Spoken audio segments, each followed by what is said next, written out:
Hi students, first of all I welcome you all to my video classes on chemistry, on chemistry subject. After a long break, once again I'll be in front of you with a package of model papers on reduced syllabus in chemistry.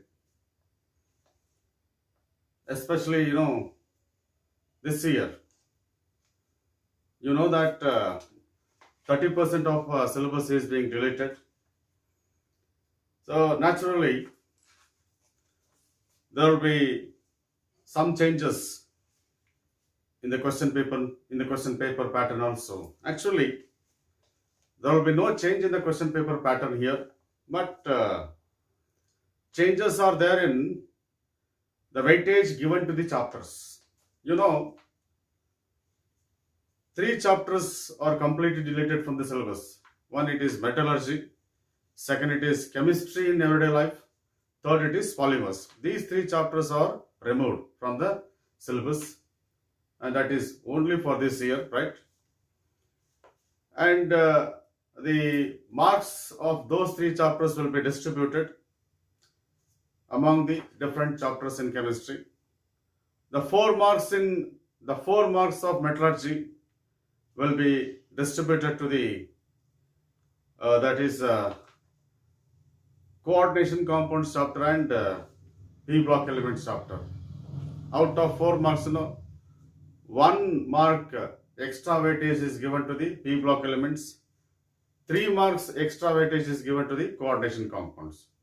ಮೆಟ್ಲರ್ಜಿ ಚಾಪ್ಟರ್ಗೆ ಏನು 4 marks ಇತ್ತಲ್ಲ, ಅದರಲ್ಲಿ 1 ಮಾರ್ಕನ್ನು P block elements ಇಂದ ಕೇಳ್ತಾರೆ. 1 mark question ಅನ್ನ P block elements chapter ಇಂದ ಕೇಳ್ತಾರೆ. ಇನ್ನ ಮೆಟ್ಲರ್ಜಿ ಚಾಪ್ಟರ್ನ 3 marks ಏನಿದೆ, ಆ 3 ಮಾರ್ಕ್ಸ್ ಕ್ವಶನ್ ಅನ್ನ ಕೋಆರ್ಡಿನೇಷನ್ ಕೆಮಿಸ್ಟ್ರಿ ಇಂದ ಕೇಳ್ತಾರೆ. ಅಂದ್ರೆ ಈ ಸಾರಿ ಕೋಆರ್ಡಿನೇಷನ್ ಕಾಂಪೌಂಡ್ಸ್ ಚಾಪ್ಟರ್ ಏನಿದೆ, ಅದರ ವೆಯ್ಟೇಜ್ ಜಾಸ್ತಿ ಆಗಿದೆ. Apart from that, chemistry and everyday life ಇಂದ 4 ಮಾರ್ಕ್ಸ್ ಬರ್ತಾ ಇತ್ತು. ಪಾಲಿಮರ್ಸ್ ಇಂದ 5 ಮಾರ್ಕ್ಸ್ ಬರ್ತಾ ಇತ್ತು. ಆ 9 ಮಾರ್ಕ್ಸ್ ಅನ್ನ ಆರ್ಗ್ಯಾನಿಕ್ ಕೆಮಿಸ್ಟ್ರಿಯಲ್ಲಿ ಡಿಸ್ಟ್ರಿಬ್ಯೂಟ್ ಮಾಡಿದ್ದಾರೆ. ಹಾಗಾಗಿ weightage of haloalkanes, haloarenes, aldehydes, ketones, carboxylic acids, alcohols, phenols, ethers and amines, ಈ 4 ಚಾಪ್ಟರ್ಗಳ ವೆಯ್ಟೇಜ್ ಜಾಸ್ತಿ ಆಗಿದೆ. ಗೊತ್ತಾಗುತ್ತೆ ನಿಮಗೆ, ನಾನು ಮಾಡೆಲ್ ಪೇಪರ್ಸ್ ಅನ್ನು ಡಿಸ್ಕಸ್ ಮಾಡಬೇಕಾದ್ರೆ ಯಾವ ಕ್ವೆಶ್ಚನ್ ನಂಬರ್ ಅಲ್ಲಿ ಯಾವ ಚಾಪ್ಟರ್ನ ಕ್ವೆಶನ್ಸ್ ಬರುತ್ತೆ ಅಂತ ಹೇಳ್ಬಿಟ್ಟು ನಿಮಗೆ ಕ್ಲಾರಿಟಿ ಕೊಡ್ತೀನಿ. ಈ ಒಂದು ಮಾಡೆಲ್ ಪೇಪರ್ ಡಿಸ್ಕಷನ್ ಸ್ಟಾರ್ಟ್ ಮಾಡೋಕ್ಕಿಂತ ಮೊದಲು, first of all I should be very much thankful to the Chitradurga district chemistry forum because of their unconditional support for me for preparing all these model papers. At the same time, the Chitradurga district forum members, they have given wonderful suggestions, useful suggestions in order to frame questions in the model papers. For that also, I will be very much thankful to the members of the chemistry forum of Chitradurga district. At the same time, all the members of chemistry forum have cooperated me to the maximum extent for conducting all these things, that is YouTube classes. ಅವ್ರಿಗೆಲ್ಲ ನಾನು thanks ಹೇಳ್ತಾ ನಾನು ಈ ಒಂದು discussion start ಮಾಡ್ತಾ ಇದ್ದೀನಿ. Model paper 1 discussion start ಮಾಡೋಕ್ಕಿಂತ ಮೊದಲು ನಾನು ನಿಮಗೆ ಸ್ವಲ್ಪ ಕ್ವೆಶ್ಚನ್ ಪೇಪರ್ನ ಇಂಟ್ರೊಡ್ಯೂಸ್ ಮಾಡಿಕೊಡ್ತಾ ಇದ್ದೀನಿ. ನಿಮಗೆ ಗೊತ್ತಿದೆ, in the question paper we have 4 parts.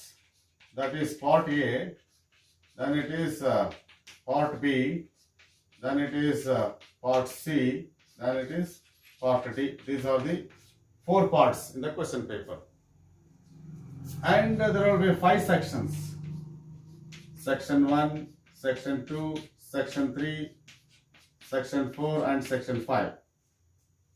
part A ದಲ್ಲಿ 1 section ಇದೆ, part B ದಲ್ಲಿ 1 section ಇದೆ, part C ಅಲ್ಲಿ 1 section ಇದೆ, part D ಅಲ್ಲಿ 2 sections ಇದೆ.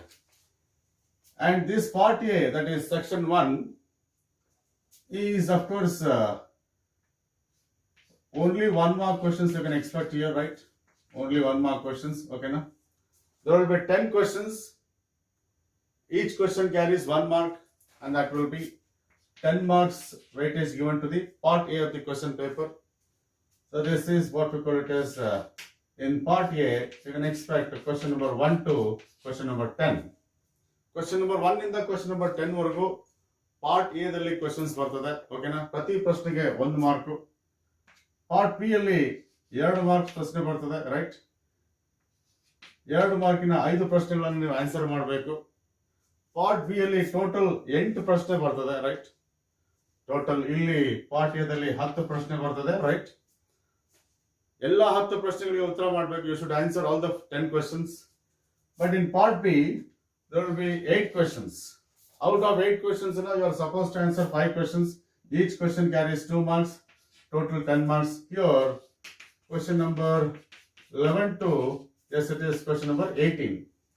ನಿಮ್ಮ ಕ್ವಶನ್ ಪೇಪರ್ ಅಲ್ಲಿ ಕ್ವಶನ್ ನಂಬರ್ 11 ಇಂದ ಕ್ವಶನ್ ನಂಬರ್ 18 ಏನಿದೆ, ಈ ಪ್ರಶ್ನೆಗಳು ಪಾರ್ಟ್ ಬಿ ಅಲ್ಲಿ ಬರುತ್ತೆ. ಪ್ರತಿ ಪ್ರಶ್ನೆಗೆ 2 ಮಾರ್ಕ್, ಓಕೆನಾ?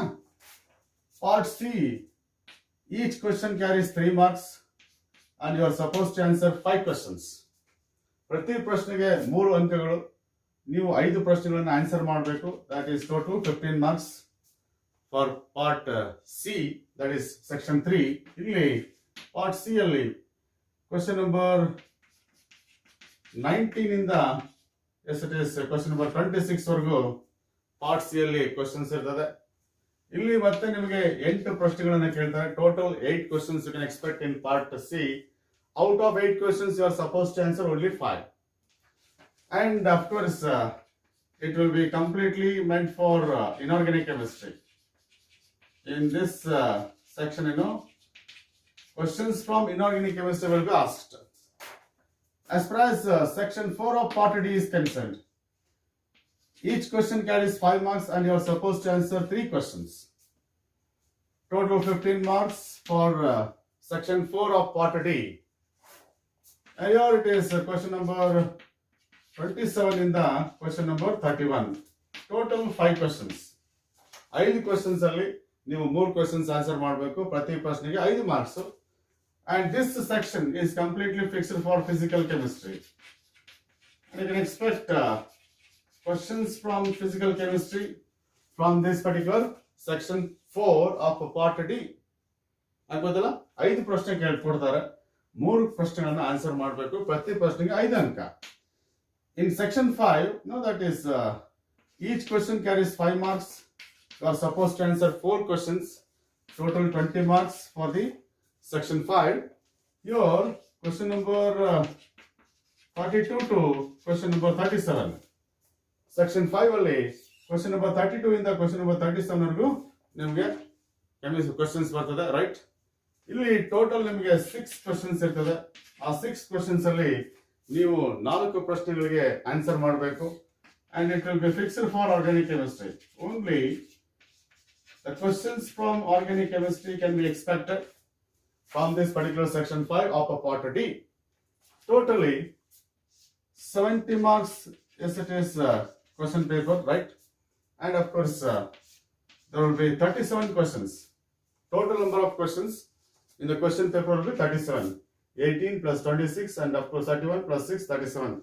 Total 37 questions ಇರ್ತದೆ, ಓಕೆನಾ? 70 ಮಾರ್ಕಿಗೆ ನಿಮಗೆ ಸಫಿಷಿಯಂಟ್ ಚಾಯ್ಸಸ್ ಕೂಡ ಇರ್ತದೆ. ಪಾರ್ಟ್ ಬಿ ಅಲ್ಲಿ 3 ಪ್ರಶ್ನೆಗಳು ಚಾಯ್ಸ್ ಇರ್ತದೆ.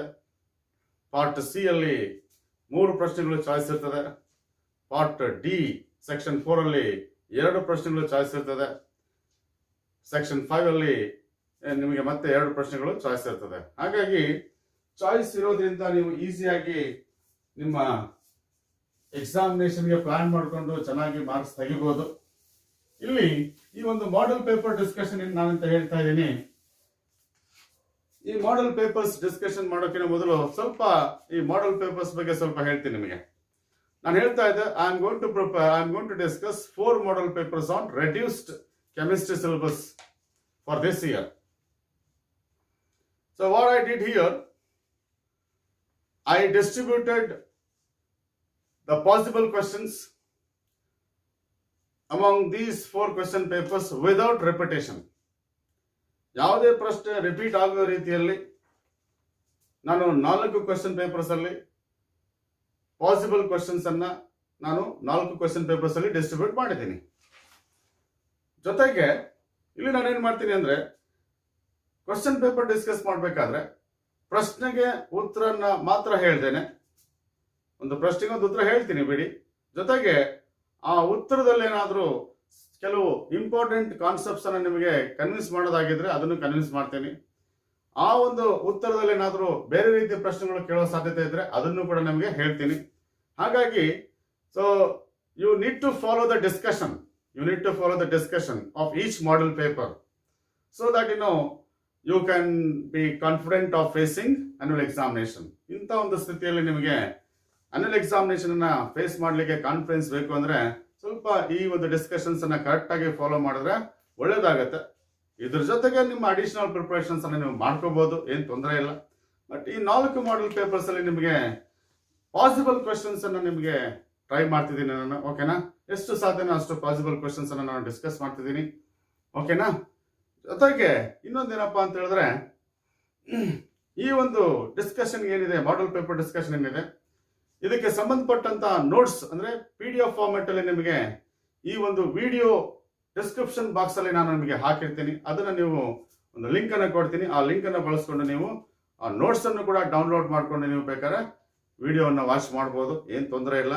ಜೊತೆಗೆ ನಾನು ಕ್ವಶನ್ ಪೇಪರ್ ಡಿಸ್ಕಸ್ ಮಾಡ್ಬೇಕಾದ್ರೆ ಪ್ರತಿ ಪ್ರಶ್ನೆ ಕೂಡ ನಿಮ್ಮ ಸ್ಕ್ರೀನ್ ಮೇಲೆ ಡಿಸ್ಪ್ಲೇ ಆಗ್ತಿರುತ್ತೆ, ಅದನ್ನು ಕೂಡ ಕರೆಕ್ಟ್ ಆಗಿ ಗಮನಿಸಿ.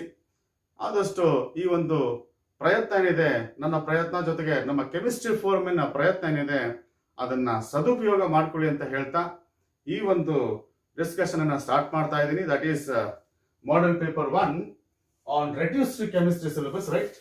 Look this part A start ಮಾಡ್ತಿದ್ದೀನಿ. ಈಗ ಪಾರ್ಟ್ ಎ ದಿಂದ ಸ್ಟಾರ್ಟ್ ಮಾಡ್ತಾ ಇದ್ದೀನಿ. Part A section 1 answer all the following questions in a word or in a sentence ಅಂತ ಇದೆ. 10 ಪ್ರಶ್ನೆಗಳು, 10 ಪ್ರಶ್ನೆಗಳನ್ನು ಆನ್ಸರ್ ಮಾಡಬೇಕು, ಒಂದು ವರ್ಡ್ ಅಲ್ಲಿ ಅಥವಾ ಒಂದು ಸೆಂಟೆನ್ಸ್ ಅಲ್ಲಿ. ಆಗ್ಬೋದಾ? ಫಸ್ಟ್ ಕ್ವೆಶ್ಚನ್ ಏನಿದೆ ನೋಡಿ, name the mixture which distils water without change in composition at constant temperature ಅಂತ ಇದೆ. ಅದಕ್ಕೆ ಆನ್ಸರ್ ಇಷ್ಟೇನೆ, ಅಜಿಯೋಟ್ರಾಪಿಕ್ ಮಿಕ್ಸ್ಚರ್ ಅಂತ ಅರ್ಥ. ನೀವು ಒಂದು ಮಿಕ್ಸ್ಚರ್ನ ಹೆಸರು ಹೇಳಬೇಕು, ಆ ಮಿಕ್ಸ್ಚರ್ ಹೆಸರು ಹೇಳಬೇಕು. Name the mixture which boils at constant temperature without undergoing any change in composition. Such type of mixtures are called as azeotropic mixture ಅಥವಾ constant boiling mixture. ಇದು ಪ್ರಶ್ನೆಗೆ ಉತ್ತರ, ನೀವು ಇಷ್ಟು ಬರೆದ್ರೆ ಸಾಕು. ಇದ್ರ ಬಗ್ಗೆ ಇನ್ನೂ ಸ್ವಲ್ಪ ಹೇಳೋದಾದ್ರೆ ಎಕ್ಸಾಂಪಲ್ ನಿಮಗೆ 68% nitric acid is an example for azeotropic mixture. A mixture which boils at constant temperature without undergoing any change in composition. ಅಂದ್ರೆ ಏನು ಅಂದ್ರೆ ಯೋಚನೆ ಮಾಡಿ ಸ್ವಲ್ಪ. just imagine 10% nitric acid ಅಂತ ಇಮ್ಯಾಜಿನ್ ಮಾಡಿ. 10% nitric acid ಅಂದ್ರೆ 10% HNO3 ಇರುತ್ತೆ, 90% ವಾಟರ್ ಇರ್ತದೆ, ಹೌದಾ? ಇದು dilute nitric acid. 10% nitric acid is dilute nitric acid. If you subject this nitric acid for distillation, ಏನಾಗುತ್ತೆ? percentage of nitric acid ಜಾಸ್ತಿ ಆಗುತ್ತೆ because of removal of water from the solution. So for example 30% ಆಗುತ್ತೆ ಅಂತ ಇಟ್ಕೊಳ್ಳೋಣ. First time distillation ಮಾಡಿದಾಗ distillation repeat ಮಾಡಿ ಮತ್ತೆ distillation ಮಾಡಿದನ್ನ ಮತ್ತೆ ಡಿಸ್ಟಿಲೇಷನ್ ರಿಪೀಟ್ ಮಾಡಿದಾಗ ಒಂದು 45% ಆಗ್ಬೋದು, ಮತ್ತೆ 45% ವರೆಗೂ ಪರ್ಸೆಂಟೇಜ್ ಆಫ್ ನೈಟ್ರಿಕ್ ಆಸಿಡ್ ಜಾಸ್ತಿ ಆಗುತ್ತೆ. ಅಂದ್ರೆ ನೀವು ಡಿಸ್ಟಿಲೇಷನ್ ಮಾಡ್ತಾ you are going to separate water from nitric acid, ಅದು ಗಮನ ಇರಲಿ. ಮತ್ತೆ ಡಿಸ್ಟಿಲೇಷನ್ ಮಾಡಿದಾಗ 68% ನೈಟ್ರಿಕ್ ಆಸಿಡ್ ಬರುತ್ತೆ ಅಂತ ಇಟ್ಕೊಳ್ಳಿ. Maximum amount of water has been remove from the solution. ನೀವು ಮತ್ತೆ ಡಿಸ್ಟಿಲೇಷನ್ ಮಾಡಿದ್ರೆ percentage of nitric acid 68% ಉಳ್ಕೊಂಡ್ಬಿಡುತ್ತೆ. That is further separation of water from the nitric acid not possible. And this particular 68% nitric acid boils at constant temperature without undergoing any change in composition. ನೋಡಿ composition change ಆಗ್ತಾ ಬಂತು 10 ಇಂದ 30, 30 ಇಂದ 45, 45 ಇಂದ 68. ಇಲ್ಲಿಂದ ನೀವು ಎಷ್ಟು distillation ಮಾಡಿದ್ರು ಕೂಡ ಕಾಂಪೋಸಿಷನ್ 68% ಉಳ್ಕೊಳ್ಳುತ್ತೆ. ಅದಕ್ಕೆ ಅದನ್ನ ಅಜಿಯೋಟ್ರಾಪಿಕ್ ಮಿಕ್ಸ್ಚರ್ ಅಥವಾ ಕಾನ್ಸ್ಟಂಟ್ ಬಾಯ್ಲಿಂಗ್ ಮಿಕ್ಸ್ಚರ್ ಅಂತ ಕರೀತಾರೆ. ಈ ಅಜಿಯೋಟ್ರಾಪಿಕ್ ಮಿಕ್ಸ್ಚರ್ಸ್ ಅನ್ನ ನಾನ್ ಐಡಿಯಲ್ ಸೊಲ್ಯೂಷನ್ಸ್ ಫಾರ್ಮ್ ಮಾಡುತ್ತವೆ. ಅದು ಮನಸ್ಸಲ್ಲಿ ಇಟ್ಕೊಂಡ್ಬಿಡಿ. What kind of solutions will form azeotropic mixtures ಅಂತ ಕೇಳಿದ್ರೆ non-ideal solutions will form azeotropic mixtures. Ideal solutions do not form azeotropic mixtures. ಇದು ಅಜಿಯೋಟ್ರಾಪಿಕ್ ಮಿಕ್ಸ್ಚರ್ಗೆ ಸಂಬಂಧಪಟ್ಟಂತ ಕೆಲವು ಇನ್ಫಾರ್ಮೇಶನ್ಸ್. ಈ ಒಂದು ಮಾಡೆಲ್ ಪೇಪರ್ ಇರ್ತಕ್ಕಂಥ ಪ್ರಶ್ನೆಗೆ ಉತ್ತರ ಇಷ್ಟೇನೆ, ಅಜಿಯೋಟ್ರಾಪಿಕ್ ಮಿಕ್ಸ್ಚರ್. ನೀವು ಅಜಿಯೋಟ್ರಾಪಿಕ್ ಮಿಕ್ಸ್ಚರ್ ಅಂತ ಬರೆದ್ರೆ ಸಾಕು, ಎಕ್ಸಾಂಪಲ್ ಕೂಡ ಬರೆಯೋ ಅವಶ್ಯಕತೆ ಇಲ್ಲ. ಬಟ್ ನಿಮಗೆ ಕನ್ವಿನ್ಸ್ ಮಾಡ್ಲಿಕ್ಕೆ ನಾನು ಬರೆದಿರೋದು. ಓಕೆನಾ? ರೈಟ್. ಸೆಕೆಂಡ್ ಕ್ವೆಶ್ಚನ್ ನೋಡಿ. That is the mole fraction of a component A in binary solution is 0.35.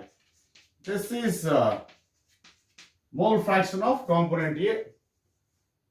Binary solution andre a solution prepared by mixing two components. That is called binary solution. Ternary solution andre a solution prepared by mixing three components, that is ternary solution. ಹೌದಾ? ನಮಗೆ binary solution ಇದೆ. ಹಾಗಾಗಿ in the case of solutions, sum of the mole fractions of all the components in a solution is always equal to 1. ಇದು ಗೊತ್ತಿರೋ ವಿಚಾರ ನಮಗೆ. Sum of the mole fractions of all the components in a solution is always equal to 1. You know mole fraction of component A 0.35, and you are expected to decide mole fraction of component B, that's equal to 1. Therefore, XP is equal to 1 minus 0.35, that's equal to 0.65. This is the answer. Mole fraction of component B is 0.65. ಅದಕ್ಕೆ ಉತ್ತರ ಈ ಒಂದು ಫಾರ್ಮುಲಾದಿಂದ ಬರ್ತದೆ. Total mole fraction of all the components present in a solution is always equal to 1. Binary solution ಆಗಿರೋದ್ರಿಂದ ಎರಡೇ components ಇದೆ. The sum of the mole fractions of those two components will be equal to 1. You know the mole fraction of one component and decide the mole fraction of another component. Agboda? So this is what we call it as, yes, it is mole fraction. Howda? So this is question number 2. Manasali itkolli. Question number 1 and question number 2, they are always from solution chapter. ಈ ಎರಡು ಪ್ರಶ್ನೆಗಳು solutions chapter ಇಂದಾನೆ ಬರ್ತದೆ. Yes? So this is what we call it as question number 1 and 2. Look at the question number 3. Question number 3 electrochemistry chapter ಇಂದ ಬರ್ತದೆ. Right? ಮನಸ್ಸಲ್ಲಿ ಇಟ್ಕೊಳ್ಳಿ. ಸರಿ, ಎಲೆಕ್ಟ್ರೋಕೆಮಿಸ್ಟ್ರಿಯಲ್ಲಿ ಸುಮಾರು ಪೋರ್ಷನ್ಸ್ ಡಿಲೀಟ್ ಆಗಿದೆ. ಬ್ಯಾಟರೀಸ್, ಕರೋಷನ್, ಫ್ಯೂಯಲ್ ಸೆಲ್ಸ್ ಇವೆಲ್ಲದೂ ಕೂಡ ನೀವು ಏನಪ್ಪಾ ಅಂದ್ರೆ ಎಲೆಕ್ಟ್ರೋಕೆಮಿಸ್ಟ್ರಿಯಿಂದ ಡಿಲೀಟ್ ಆಗಿರ್ತಕ್ಕಂಥ ಪೋರ್ಷನ್ಸ್. ಓಕೆನಾ? ಅದೆಲ್ಲ ನಿಮಗೆ ಗೊತ್ತಿದೆ ಅಂತ ಅನ್ಕೋತೀನಿ ನಾನು. ಆಗ್ಬೋದಾ? ಈಗ ನೋಡಿ ಕ್ವೆಶ್ಚನ್ ನಂಬರ್ 3 ಏನಿದೆ. Right Nernst equation for the cell reaction in Daniell cell at 298 kelvins ಅಂತ. ನಿಮಗೆ ಗೊತ್ತಿದೆ Nernst equation to calculate the cell potential of galvanic cells. ಹೌದಲ್ವಾ? ಆ ಫಾರ್ಮುಲಾ ನಿಮಗೆ ಗೊತ್ತಿದೆ. ಬಟ್ ನಿಮಗೆ ಕೇಳ್ತಿರೋದಿಲ್ಲಿ, you write that formula for Daniell cell. You know Daniell cell, the cell reaction is this: zinc reacts with copper ions. ಹೌದಾ? That leads to, yes, Zn plus 2, right? And of course Cu. Nodi, zinc undergoes oxidation, copper ions undergo reduction. Therefore, in Daniell cell, zinc acts as the anode, copper acts as a cathode. Alva? You know, for this particular cell reaction, Nernst equation can be written like this: E of cell is equal to, this is cell potential, E naught of cell, standard cell potential. You are supposed to write the Nernst equation at 298 kelvins ಆಗಿರೋದ್ರಿಂದ 0.0591 divided by N. Okay na? Log to the base 10 of, yes, molar concentration of products in the cell reaction. Products ಯಾವುದು? Zn plus 2 and Cu. Right? Molar concentration of product. That is, symbol in the square bracket represents molar concentration of that ion. Molar concentration of zinc ions, molar concentration of copper. But ನೆನಪಿರಲಿ, molar concentration of pure solids will be always equal to 1. ಹಾಗಾಗಿ molar concentration of copper in solid state ಇದೆಯಲ್ಲ, ಅದನ್ನ 1 ಅಂತ ತಗೊಂಡ್ಬಿಟ್ಟು ಅದನ್ನ drop ಮಾಡ್ತೀವಿ. ಓಕೆನಾ? Divided by molar concentration of reactants. Reactants ಯಾವುದು? ಇವೆರಡು ರಿಯಾಕ್ಟೆಂಟ್ಸ್. ಒಂದು ಅಯಾನ್ ಇದೆ, molar concentration of copper ion ಇದೆ, ಹೌದಾ? ಇನ್ನೊಂದು ರಿಯಾಕ್ಟೆಂಟ್ ಅದು ಜಿಂಕ್. ಅದನ್ನು ಕೂಡ ನೀವು ಬೇಕಾದ್ರೆ ಇಲ್ಲಿ ಬರೀಬಹುದು, ಆದ್ರೆ ಗೊತ್ತಿದೆ molar concentration of pure solid zinc is 1. ಹಾಗಾಗಿ ಅದನ್ನು ಕೂಡ ತೆಗಿರಿ. This is what we call it as Nernst equation for Daniel cell. ಜೊತೆಗೆ ಎನ್ ವ್ಯಾಲ್ಯೂ ಬರೀಬೇಕು. Number of electrons exchange between anode and cathode, ಹೌದಾ? ಇಲ್ಲಿ ಜಿಂಕ್ 2 electrons ಲಾಸ್ ಮಾಡ್ಕೊಳ್ಳುತ್ತೆ, undergoes oxidation by losing 2 electrons. Those 2 electrons will be taken up by copper plus 2. ಹಾಗಾಗಿ number of electrons lost by the zinc is equal to number of electrons gained by copper. ಎಷ್ಟು? 2 ತಾನೆ. ಹಾಗಾಗಿ this is 2. This is what we call it as Nernst equation for a cell reaction in Daniell cell at 298 kelvins. 298 kelvins ಬಿಟ್ಟು ಬೇರೆ temperature ಕೊಟ್ರೆ, other than 298 kelvins ಕೊಟ್ರೆ ಫಾರ್ಮುಲಾದಲ್ಲಿ ಸ್ವಲ್ಪ changes ಆಗುತ್ತೆ. 2.303 RT by NF ಆಗ್ಬಿಡುತ್ತೆ. ಯಾವಾಗ ಇದು? Other than 298 kelvins. ಟೆಂಪರೇಚರ್ 298 ಕೊಡದಿದ್ರೆ ಆವಾಗ ಈ ಫಾರ್ಮುಲಾ ಬರೀಬೇಕು. 298 ಕೊಟ್ಟಾಗ ಮಾತ್ರ ನೀವೇನ್ ಮಾಡಬೇಕು? 0.0591 ಡಿವೈಡ್ ಬೈ ಎನ್ ಅಂತ ಬರೀಬೇಕು, ಹೌದಾ? ಡೇನಿಯಲ್ ಸೆಲ್ಗೆ n is equal to 2 ಆಗಿರೋದ್ರಿಂದ this is the answer for that question. Yes. Next one, question number 4 ನೋಡಿ. A reaction 50% complete in 4 hours, 75% complete in 8 hours. What is the order of reaction? So ಅದನ್ನ ಅರ್ಥ ಮಾಡ್ಕೋಬೇಕಂದ್ರೆ ಇಲ್ಲಿಂದ start ಮಾಡಿ. Percentage ಕೊಟ್ಟಿರೋದ್ರಿಂದ initial concentration 100 moles ಅಂತ ನೀವು decide ಮಾಡ್ಕೋಬಹುದು, ಯಾಕಂದ್ರೆ percentage ಇದೆ ಅಲ್ಲಿ. 50% ಕಂಪ್ಲೀಟ್ ಅಂದ್ರೆ ನೋಡಿ, 100 ಮೋಲ್ಸ್ ಬಿಕಮ್ಸ್ 50 ಮೋಲ್ಸ್ ಅಂತ ಅರ್ಥ, ಹೌದಾ? ಅದು 4 ಅವರ್ಸ್ ಅಲ್ಲಿ ಆಗುತ್ತೆ. 4 ಅವರ್ಸ್ ಅಲ್ಲಿ 100 ಮೋಲ್ ಇದ್ದು 50 ಮೋಲ್ ಆಗುತ್ತೆ. ಅಂದ್ರೆ 4 ಅವರ್ಸ್ ಏನದು? ಹಾಫ್ ಲೈಫ್ ಪೀರಿಯಡ್ ತಾನೆ. ಯಾಕೆ ಹೇಳಿ? The time required for 50% completion of reaction is half-life period. Then 75% complete in 8 hours ಇದೆ. 50 mole 25 moles ಆದ್ರೆ ಆಗ ಕೂಡ ನಿಮಗೆ ಏನ್ ಬೇಕು? 4 hours. ಹೌದು ತಾನೆ? Because half-life period is 4 hours. ನಿಮಗೆ ಗೊತ್ತಿದೆ. That is in the case of first order reaction, half-life period is independent of initial concentration of reactant, ಹೌದಾ? half-life period is independent of initial concentration of reactant. ಇದರ basis ಮೇಲೆ ನೋಡಿ, 100 moles ಇದ್ದಿದ್ದು 25 moles ಆಗಿದೆ. 100 moles ತಗೊಂಡಿದ್ದೆ, 25 moles ಉಳ್ಕೊಂಡಿದೆ. React ಆಗಿರೋದು ಎಷ್ಟು? 75 moles, ಹೌದಾ? ಹಾಗಾದ್ರೆ what is this time taken for 75% completion? ಇಲ್ಲಿಂದ ಇಲ್ಲಿಗೆ 100 ಮೋಲ್ ಇದು 25 ಮೋಲ್ ಆಗ್ಬೇಕಂದ್ರೆ 75% ರಿಯಾಕ್ಷನ್ ಕಂಪ್ಲೀಟ್ ಆಗುತ್ತೆ. ಅದಕ್ಕೆ ಎಷ್ಟು ಟೈಮ್ ಬೇಕು? ಇಲ್ಲಿ 4 ಅವರ್ಸ್, ಇಲ್ಲಿ 4 ಅವರ್ಸ್, ಎಷ್ಟಾಯ್ತು ಅಲ್ಲಿಗೆ? 8 hours. Such type of observation is found only in the case of first order reaction. ಯಾಕೆಂದ್ರೆ in the case of first order reaction, half-life period is independent of initial concentration. ಇಲ್ಲಿ 100 moles ಇದ್ದಾಗ ಕೂಡ 4 hours ಇದೆ, 50 moles initial concentration ಇದ್ದಾಗ ಕೂಡ 4 hours ಇದೆ. ಹಾಗಾಗಿ half-life period is independent of initial concentration of reactant. ಜೊತೆಗೆ as far as this type of variation is concerned, this type of variation is called exponential decay ಅಂತ ಕರೀತಾರೆ. First order kinetics follows exponential decay. Exponential decay ಬಗ್ಗೆ wonderful comparison ಕೊಟ್ಟಿದ್ದೀನಿ ನನ್ನ regular videos classes ಅಲ್ಲಿ, ಬೇಕಾದ್ರೆ ನೋಡಿ, ನಿಮಗೆ ತುಂಬಾ ಚೆನ್ನಾಗಿ ಅರ್ಥ ಆಗುತ್ತೆ ಈ ಎಕ್ಸ್ಪೋನೆನ್ಷಿಯಲ್ ಡಿಕೆ ಬಗ್ಗೆ, ಓಕೆನಾ? First order reaction follows exponential decay. ಅಂದ್ರೆ 150 ಆಗುತ್ತೆ, 50, 25 ಆಗುತ್ತೆ, 25, 12.5 ಆಗುತ್ತೆ, 12.5, 6.25 ಆಗುತ್ತೆ. ಹಾಗೆ ಹಾಫ್ ಆಗ್ತಾ ಹೋದ್ರೆ ಏನಾಗುತ್ತೆ? ಯು ನೆವರ್ ಗೆಟ್ ಝೀರೋ, ಹೌದು ತಾನೆ? ಅಂದಾಗ ಏನರ್ಥ? that the chemical reaction will never be completed at one particular time. That chemical reaction will be completed only at infinity. That is what we call exponential decay. ಈಗ ಬರೀತೀವಲ್ವಾ, if concentration is plotted against time ಏನಾಗುತ್ತೆ? ಈ ತರ exponential DK ಆಗುತ್ತೆ. ಈ line X Axis ಅನ್ನ touch ಮಾಡಲ್ಲ. ಅಂದ್ರೆ ಏನರ್ಥ? Concentration will never become zero. ಅಂದ್ರೆ chemical reaction is completed only at infinity ಅಂತ ಅರ್ಥ. ಈ ರೀತಿ ಡಿಕೆ ಇರೋದಲ್ಲಿ ಫಸ್ಟ್ ಆರ್ಡರ್ ಕೈನೆಟಿಕ್ಸ್ ಅಲ್ಲಿ ಮಾತ್ರ. ಅದೇ ಒಂದು ಎಕ್ಸ್ಪೋನೆನ್ಷಿಯಲ್ ಡಿಕೆ ಫಾರ್ಮೆಟ್ ಅನ್ನು ಇಲ್ಲಿ ಕೊಟ್ಟಿರೋದು. ಅದಕ್ಕೋಸ್ಕರ this is what we call it as first order reaction. ಆಗ್ಬೋದಾ?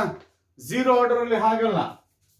ಈಗ ನೋಡಿ, ಫಾರ್ ಎಕ್ಸಾಂಪಲ್ 10% ಕಂಪ್ಲೀಟ್ ಆಗ್ಲಿಕ್ಕೆ 2 ಮಿನಿಟ್ಸ್ ಬೇಕು ಅಂದ್ರೆ 20% ಕಂಪ್ಲೀಟ್ ಆಗ್ಲಿಕ್ಕೆ 4 ಮಿನಿಟ್ಸ್ ಬೇಕು. 30 minutes complete that is 40% complete ಆಗ್ಲಿಕ್ಕೆ 8 ಮಿನಿಟ್ಸ್ ಬೇಕು. ಅಂದ್ರೆ ಇನಿಷಿಯಲ್ ಕಾನ್ಸಂಟ್ರೇಷನ್ ಚೇಂಜ್ ಆದ್ರೆ ಆಫ್ ಲೈಫ್ ಕೂಡ ಚೇಂಜ್ ಆಗುತ್ತೆ.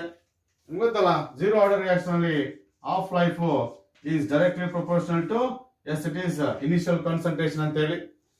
10% in 2 minutes, 20% in 4 minutes, 40% in 8 minutes, 80% in yes it is 16 minutes. ಈ ತರ variation. This type of variation is found in zero order reaction. ಓಕೆನಾ? ಆದ್ರೆ ಫಸ್ಟ್ ಆರ್ಡರ್ ರಿಯಾಕ್ಷನ್ ಅಲ್ಲಿ ನೋಡಿ, 100 ಇಂದ 50 ಆಗ್ಲಿಕ್ಕೆ 4 hours, 50 ಇಂದ 25 ಆಗಲಿಕ್ಕೂ 4 hours, 25 ಇಂದ 12.5 ಆಗ್ಲಿಕ್ಕೂ ಕೂಡ ಏನು 4 hours. This is exponential decay. ಓಕೆನಾ? So this is how, because of that, that is this particular format is given, and of course is observed only in first order reaction. So ಹಾಗಾಗಿ ನೀವೇನ್ ಮಾಡಬೇಕು, ಈ ರೀತಿ ಒಂದು ಡಿಕೆ ಏನಿದೆ that is what we call it as exponential decay ಅಂತ ಕರಿತೀವಿ. ಹಾಗಾಗಿ answer for the question number 4 is first order ಅಂತ ಬರೀಬೇಕು. ಎಸ್, ನೆಕ್ಸ್ಟ್ ಬನ್ನಿ ಕ್ವೆಶ್ಚನ್ ನಂಬರ್ 5. ನೋಡಿ, ಕ್ವೆಶ್ಚನ್ ನಂಬರ್ 4 ಇದೆಯಲ್ಲ, ಅದು ಕೈನೆಟಿಕ್ಸ್ ಇಂದಾನೆ ಬರ್ತದೆ. Yes, question number 5, this is from surface chemistry. Surface chemistry ಇಂದ ಈ ಒಂದು ಪ್ರಶ್ನೆ ಬರ್ತದೆ. ನಿಮಗೆ ಗೊತ್ತಿದೆ, ಸರ್ಫೇಸ್ ಕೆಮಿಸ್ಟ್ರಿ ಇಂದ ಈ ಸಾರಿ ಕ್ಯಾಟಲಿಸಿಸ್ ಅನ್ನ ಕಂಪ್ಲೀಟ್ ಡ್ರಾಪ್ ಮಾಡಿದ್ದಾರೆ. ಹಾಗಾಗಿ you need to concentrate on as it is adsorption and colloids. ಓಕೆನಾ? ಇಲ್ಲಿ ನೋಡಿ ಏನಿದೆ ಅಂತ ಹೇಳಿ. Name the adsorbent used for drying air ಅಂತ. ನಿಮಗೆ ಗೊತ್ತಿದೆ, adsorbent is one which provides surface for adsorption to take place. ಅಥವಾ adsorbent is a substance over which adsorption takes place. ಹೌದಾ? in order to dry air we use silica gel. This is one solid substance that we use in order to dry air, because silica gel adsorbs moisture, that is adsorbs water from the air. Ade if I use anhydrous calcium chloride, it absorbs moisture from air. ವ್ಯತ್ಯಾಸ ಗಮನಿಸಿ. anhydrous calcium chloride, silica gel ಎರಡೂ ಕೂಡ water ಅನ್ನ remove ಮಾಡುತ್ತವೆ air ಇಂದ. both are dry, both can be used to dry air, ಆದರೆ silica gel absorbs moisture from the air and thereby drawing of air takes place. ಇಲ್ಲಿ anhydrous calcium chloride absorb ಮಾಡ್ಕೊಳ್ತದೆ. ನಿಮಗೆ ಗೊತ್ತಿದೆ, adsorption is a surface phenomena, absorption is a bulk phenomena. ಇದನ್ನ ಸ್ವಲ್ಪ ಗಮನಿಸಿ. But ನನ್ನ ಪ್ರಶ್ನೆಗೆ ಏನಿದೆ, ಕ್ವೆಶ್ಚನ್ ನಂಬರ್ 5ಗೆ ಉತ್ತರ ಇಷ್ಟೇನೆ. Silica gel is an adsorbent use to dry air. ನಾನು ಹೇಳ್ತಿದ್ದೆ ನೋಡಿ ಕ್ಲಾಸಲ್ಲಿ, ಕೆಲವು ಟ್ಯಾಬ್ಲೆಟ್ಸ್ ಬಾಕ್ಸ್ಗಳಲ್ಲಿ, ಟ್ಯಾಬ್ಲೆಟ್ ಬಾಟಲ್ಸ್ ಅಲ್ಲಿ, ಸ್ಮಾಲ್ ಬ್ಯಾಗ್ ಅಲ್ಲಿ ಸಕ್ಕರೆ ತರ ಕೆಲವು ಒಂದು ಪೌಡರ್ ಹಾಕಿ ಇಟ್ಟಿರ್ತಾರೆ ಅಂತೇಳಿ, ಅದೇ ಸಿಲಿಕಾ ಜೆಲ್. ಅದೇನ್ ಮಾಡುತ್ತೆ, ಆ ಬಾಟಲ್ ಸರೌಂಡಿಂಗ್ಸ್ ಅಲ್ಲಿ ಬಾಟಲ್ ಇರ್ತಕ್ಕಂಥ ಏರ್ ಅಲ್ಲಿ ಏನಾದ್ರು ಮಾಯಿಶ್ಚರ್ ಇದ್ರೆ, ಈಗ ಬಾಟಲ್ ಓಪನ್ ಮಾಡಿದಾಗ ಮಾಯಿಶ್ಚರ್ ಬಾಟಲ್ ಒಳಗೆ ಹೋಗೋ ಚಾನ್ಸ್ ಇರುತ್ತೆ. ಆಗ ಟ್ಯಾಬ್ಲೆಟ್ಸ್ಗೆ ಡ್ಯಾಮೇಜ್ ಆಗೋ ಚಾನ್ಸ್ ಇರುತ್ತೆ. ಆಗ ನೀವೇನಾದ್ರೂ ಆ ಬ್ಯಾಗ್ ಅಲ್ಲಿ, ಸ್ಮಾಲ್ ಬ್ಯಾಗ್ ಅಲ್ಲಿ ಸಿಲಿಕಾ ಜೆಲ್ ಹಾಕ್ಬಿಟ್ರೆ ಅದೇನ್ ಮಾಡುತ್ತೆ, it provides water free atmosphere by absorbing moisture in the moisture around it. ಓಕೆನಾ? So that is silica gel as the answer. Yes, question number 6 and 7 ಇದೆಯಲ್ಲ, ಇನಾರ್ಗಾನಿಕ್ ಕೆಮಿಸ್ಟ್ರಿ ಇಂದ ಬರುತ್ತೆ. ಅದರಲ್ಲಿ P block elements, ಅದರಲ್ಲೂ ಕೂಡ ಗ್ರೂಪ್ 18 ಇಂದಾನೆ ಬರ್ತದೆ, ನೆನ್ಪಿಟ್ಕೊಳ್ಳಿ. ಕ್ವಶನ್ ನಂಬರ್ 6 ಮತ್ತೆ 7 ನೋಬಲ್ ಗ್ಯಾಸಸ್ ಇಂದಾನೆ ಬರ್ತದೆ ಪ್ರಶ್ನೆ. ಓಕೆನಾ? ಗ್ರೂಪ್ 18 ಇಂದ ಬರ್ತದೆ. ಪ್ರೀವಿಯಸ್ ಇಯರ್ಸ್ ಅಲ್ಲಿ ನೋಬಲ್ ಗ್ಯಾಸಸ್ ಇಂದ ಒಂದು ಪ್ರಶ್ನೆ ಬರ್ತಾ ಇತ್ತು. ಈಗ ನೋಬಲ್ ಗ್ಯಾಸಸ್ ಇಂದ 2 ಪ್ರಶ್ನೆ ಬರುತ್ತೆ. 6ನೇ ಪ್ರಶ್ನೆ ಮತ್ತೆ 7ನೇ ಪ್ರಶ್ನೆ ನೋಬಲ್ ಗ್ಯಾಸಸ್ಗೆ ಸಂಬಂಧಪಟ್ಟಿದ್ದು. Noble gases have very low boiling points. Why? ನಿಮ್ಗೆ ಗೊತ್ತಿದೆ, boiling points depend on intermolecular force of attraction ಅಥವಾ interatomic force of attraction. ಹೌದಾ? ನಿಮಗೆ ಗೊತ್ತಿದೆ, ನೋಬಲ್ ಗ್ಯಾಸಸ್ ಅಥವಾ group 18 elements do not participate in the formation of bonds. Noble gases do not take part in the formation of bonds. They don't form covalent bonds. They are monoatomic. Howda? Noble gases are monoatomic molecules. Because they are unable to form a chemical bonds, a covalent bonds with their own atoms or with other atoms. Howda? Again agate. That is naturally interatomic force of attraction of the intermolecular force of attractions will be decreased.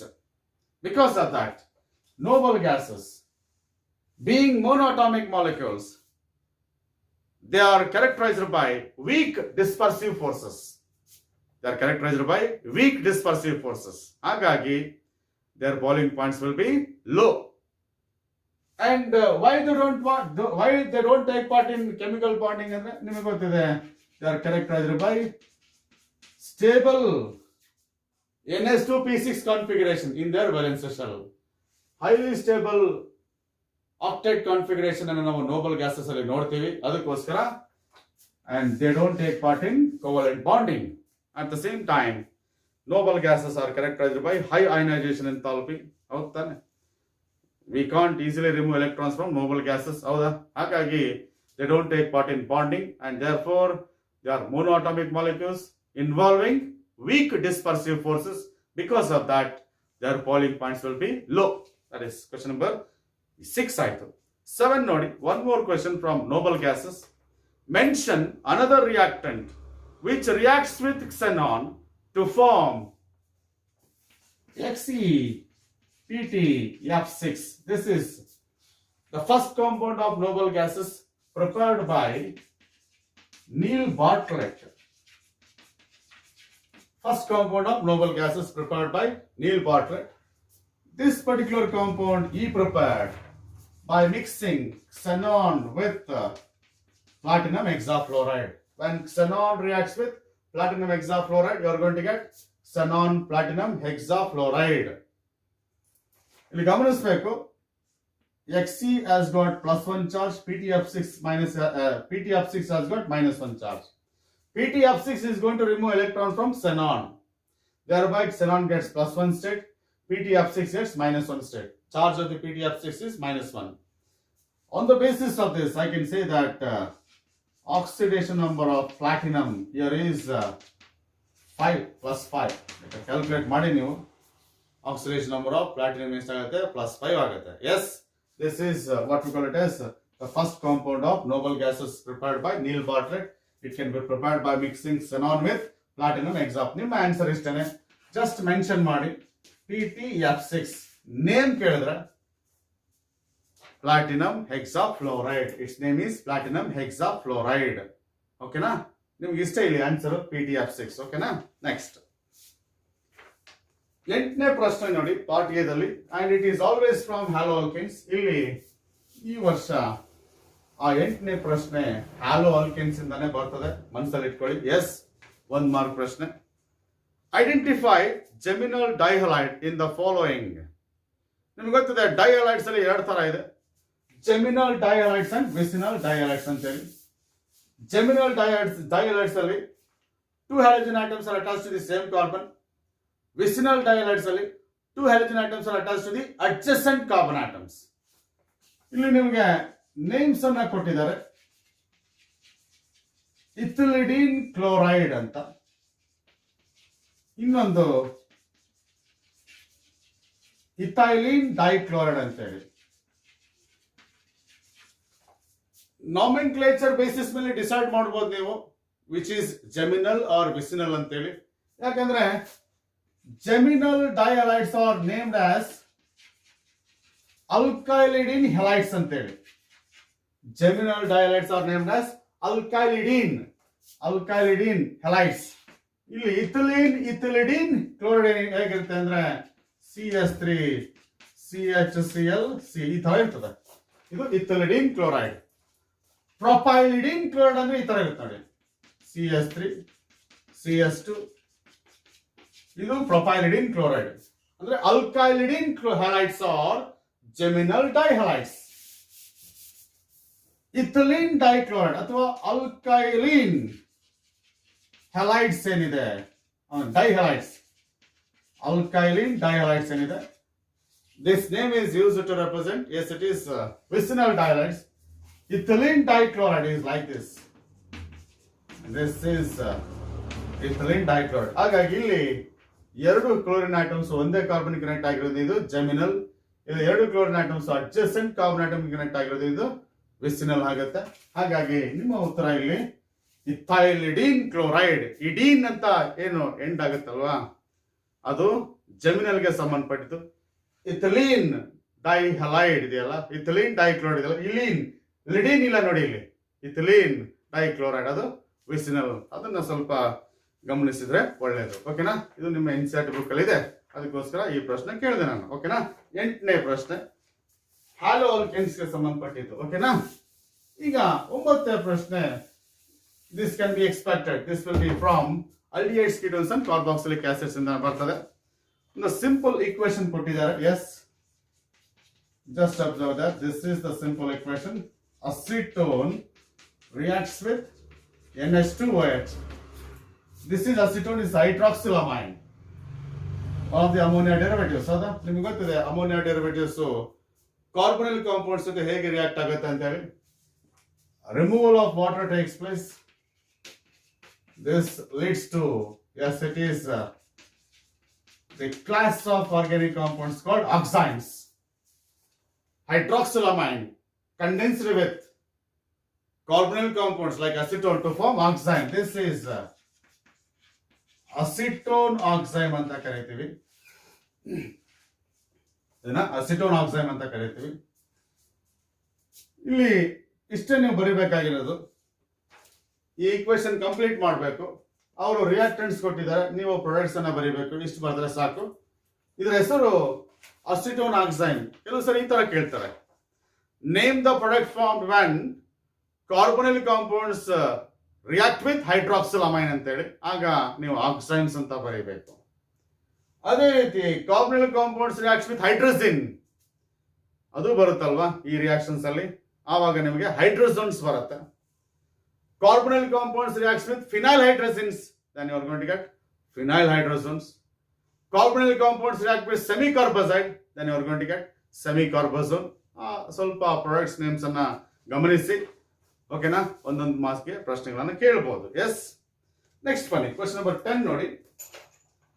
Question number 10 ನಿಮಗೆ biomolecules ಇಂದ ಬರುತ್ತೆ. Question number 10 ನಿಮಗೆ biomolecules ಇಂದ ಬರುತ್ತೆ. S,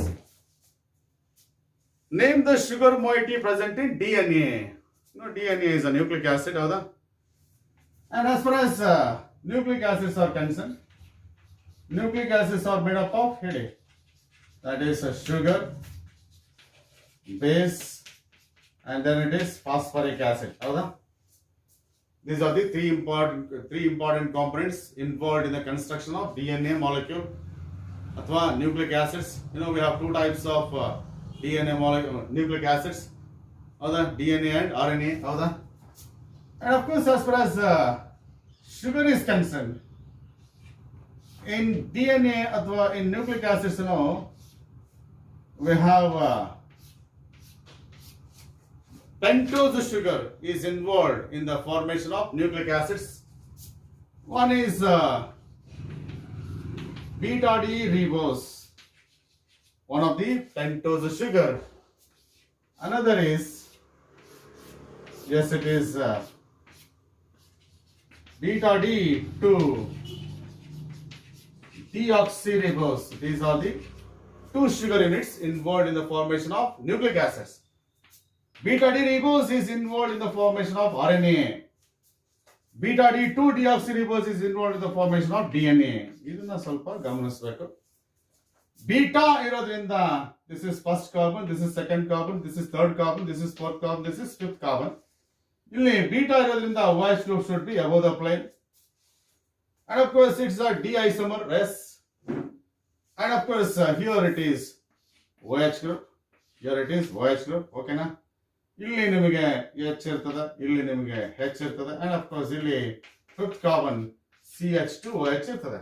This is what we call, this is fifth carbon atom. This is OH ಇಲ್ಲಿದ್ರೆ ಇಲ್ಲಿ H ಇರ್ತದೆ, ಇಲ್ಲಿ OH ಇದೆ, ಇಲ್ಲಿ H ಇರ್ತದೆ. This is beta D ribose. Beta D 2-deoxyribose. 2 position, second position ಇದೆ ತಾನೆ. ಈ second position ಇಲ್ಲಿ this is 1, this is 2, this is 3, this is 4, and ಇದು ಸೇಮ್ ಇರ್ತದೆ. CH2OH ಇರ್ತದೆ. Yes. ಓಕೆನಾ? ಸೆಕೆಂಡ್ ಪೊಸಿಷನ್ ಅಲ್ಲಿ beta D OH group above the plane, D 2-deoxy second position ಅಲ್ಲಿ ಇಲ್ಲಿ OH ಇತ್ತಲ್ವಾ, ಇಲ್ಲಿ H ಇರ್ತದೆ. Means you have removed 1 oxygen at second position. ಹಾಗಾಗಿ beta D 2-deoxyribose remaining same. This is what we call it as yes it is. ಇಲ್ಲಿ ನಿಮಗೆ H ಬರ್ತದೆ. Yes. So this is beta D 2-deoxyribose present in DNA, beta D ribose present in RNA. ಓಕೆನಾ? ಇದನ್ನ ಸ್ವಲ್ಪ ಗಮನಿಸಿ. ಇದರ ಜೊತೆಗೆ ಇನ್ನು ಸ್ವಲ್ಪ ಇನ್ಫಾರ್ಮೇಶನ್ ಕೊಡ್ಲಿಕ್ಕೆ ಇಷ್ಟಪಡ್ತೀನಿ ನಾನು. ನ್ಯೂಕ್ಲಿಕ್ ಆಸಿಡ್ ಗೆ ಸಂಬಂಧಪಟ್ಟಂತ ಕೆಲವು ಪಾಸಿಬಲ್ ಕ್ವೆಶ್ಚನ್ಸ್ ಹೇಳ್ಬಿಡ್ತೀನಿ ನಿಮಗೆ. ಇದು beta D deoxyribose ಅಲ್ವಾ, DNA ಅಲ್ಲಿ ಇರತಕ್ಕಂಥದ್ದು. ದಿಸ್ ಇಸ್ ಶುಗರ್ ಅಲ್ವಾ. when sugar is linked with the base at first position, this is first position. ಈ ಶುಗರ್ ಬೇಸ್ ಜೊತೆ ಲಿಂಕ್ ಆದ ತಕ್ಷಣ ಏನಾಗುತ್ತೆ, you are going to get nucleoside.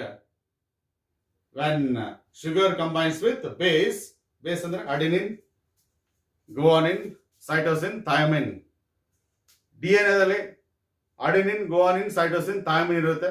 RNA ದಲ್ಲಿ adenine, guanine, cytosine and uracil ಇರ್ತದೆ. ಅದು yes it is bases. Nucleoside ಅಲ್ಲಿ nucleoside ನೀವು ಬೇಸ್ ಕನೆಕ್ಟ್ ಮಾಡಿದ ತಕ್ಷಣ ಪೊಸಿಷನ್ ಚೇಂಜ್ ಆಗುತ್ತೆ. 1' ಆಗುತ್ತೆ, 2' ಆಗುತ್ತೆ, 3' ಆಗುತ್ತೆ, 4' ಆಗುತ್ತೆ, 5' ಆಗುತ್ತೆ. ಬೇಸ್ ಕನೆಕ್ಟ್ ಮಾಡೋಕ್ಕಿಂತ ಮೊದಲು 1 2 3 4 5 ಅಂತ ನಂಬರಿಂಗ್ ಮಾಡಿದ್ವಿ ಪೊಸಿಷನ್ಸ್ ಅನ್ನ, ಕಾರ್ಬನ್ ಆಟಮ್ಸ್ ಅನ್ನ. ಈಗ ಬೇಸ್ ಕನೆಕ್ಟ್ ಮಾಡಿದ ತಕ್ಷಣ ನ್ಯೂಕ್ಲಿಯೋಸೈಡ್ ಅಲ್ಲಿ the carbon atoms R numbered as 1', 2', 3', 4' and 5'. So at 1' position base is attached to the sugar. At 5' position, look at this. ಈ 5' position ಅಲ್ಲಿ phosphoric acid unit is attached to the sugar. This is phosphoric acid. If phosphoric acid unit is attached to the, yes it is sugar at 5' position. This is what we call nucleotide now. This is what we call it as nucleotide. ಹೌದಲ್ವಾ? Base ಅನ್ನ 1' position connect ಮಾಡಿದ ತಕ್ಷಣ nucleoside ಆಗುತ್ತೆ.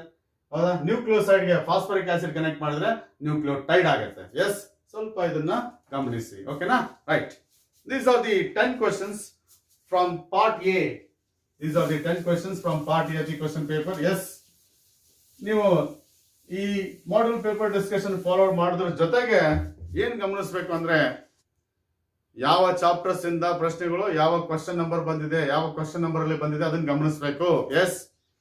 ಈಗ ಬನ್ನಿ part B ಅಲ್ಲಿ answer any 5 of the following. Each question carries 2 marks. 5 ಪ್ರಶ್ನೆಗಳನ್ನ answer ಮಾಡಬೇಕು. 8 ಪ್ರಶ್ನೆ ಕೊಟ್ಟಿರ್ತಾರೆ. ಎಸ್, ಓಕೆನಾ? ಫಸ್ಟ್ ಕ್ವಶನ್ ನೋಡಿ, 11th question. That will be from solid state only. Solid state ಇಂದ ಬರುತ್ತದು. ಇಲ್ಲಿ ನನ್ನ ಪ್ರಶ್ನೆ ಕೇಳಿರೋದು, right any 2 differences between Schottky defect and Frankel defect. ನಿಮ್ಗೆ ಗೊತ್ತಿದೆ Schottky defect and Frankel defect, they are point defects, stoichiometric defects. ಹೌದಾ? They are stoichiometric defects. In ionic solids, ionic solids contain cations and anions as constituent particles. ಹೌದಾ? And as far as Schottky defect is concerned, ನಿಮಗೆ ಗೊತ್ತಿದೆ, in Schottky defect, equal number of cations and anions are missing from their lattice sites. Equal number of cations and anions are missing from their lattice sites in order to maintain electrical neutrality of the crystal. ಯೋಚನೆ ಮಾಡಿ, if particles are missing, ಏನಾಗುತ್ತೆ? Vacancies are created in the lattice. ಹಾಗಾಗಿ Schottky defect is vacancy defect in ionic solids. Schottky defect is vacancy defect in ionic solids. Frankel defect bani. Now we go to the Frankel defect. Dislocation of cation, smaller cation, from its lattice sites into the interstitial sites. ಒಂದು ಕ್ಯಾಟಯಾನು ತನ್ನ actual site ಇಂದ interstitial ಸೈಟ್ಗೆ ಅಂದ್ರೆ ವಾಯ್ಡ್ಸ್ಗೆ ಬಂದು ಕೂತ್ಕೊಳ್ಳುತ್ತೆ.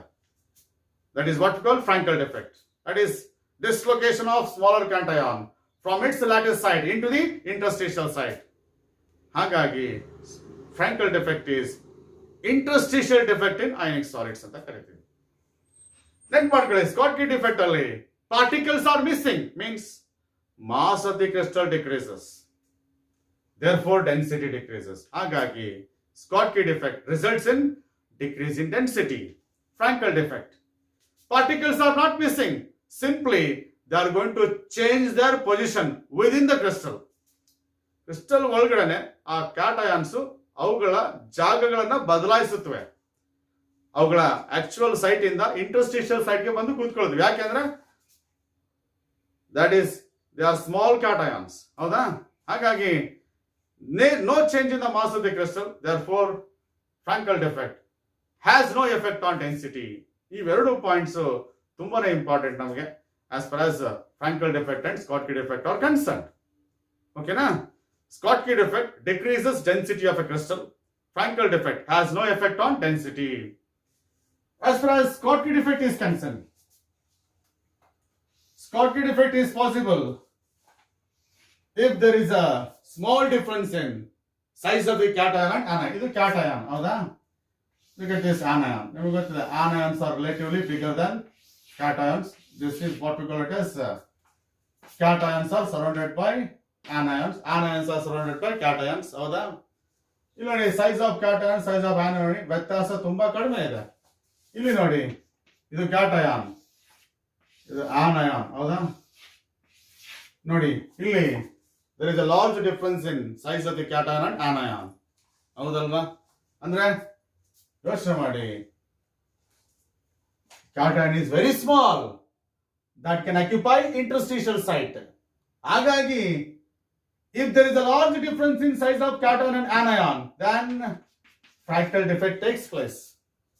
If there is a small difference in size of cation and anion, then Schottky defect takes place.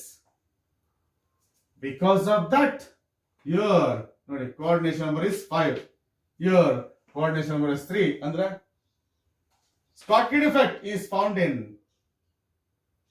ionic solids with high coordination number.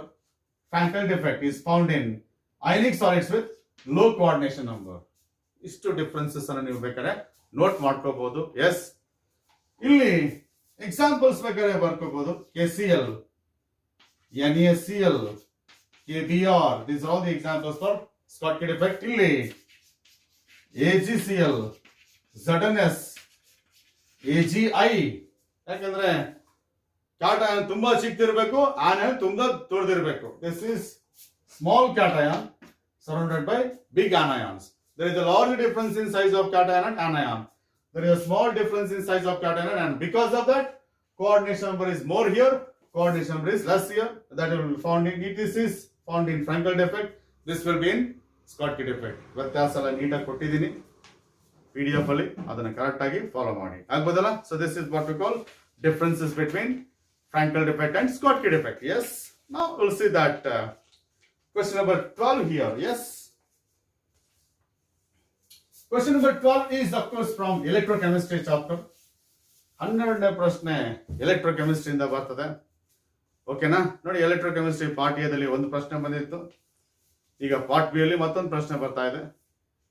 Part D ಅಲ್ಲಿ ಒಂದು ಪ್ರಶ್ನೆ ಇದೆ. ಟೋಟಲ್ 8 ಮಾರ್ಕ್ಸ್ ಎಲೆಕ್ಟ್ರೋಕೆಮಿಸ್ಟ್ರಿಗೆ. ಓಕೆನಾ? ಇಲ್ಲಿ ನೋಡಿ, the standard cell potential for Daniel cell is 1.10 volts. ನಿಮಗೆ ಗೊತ್ತಿದೆ, standard cell potential is E naught of cell 1.10 volts, right? Calculate the standard free energy change for the reaction. Daniel cell ಅಲ್ಲಿ ಏನ್ ನಡೆಯುತ್ತೆ reaction ಅದನ್ನ ಕೊಟ್ಟಿದ್ದಾರೆ. S, ಆ ಒಂದು cell reaction ಗೆ ನೀವೇನ್ ಮಾಡಬೇಕು, standard free energy change delta G naught minus NF E naught of cell calculate ಮಾಡಬೇಕು.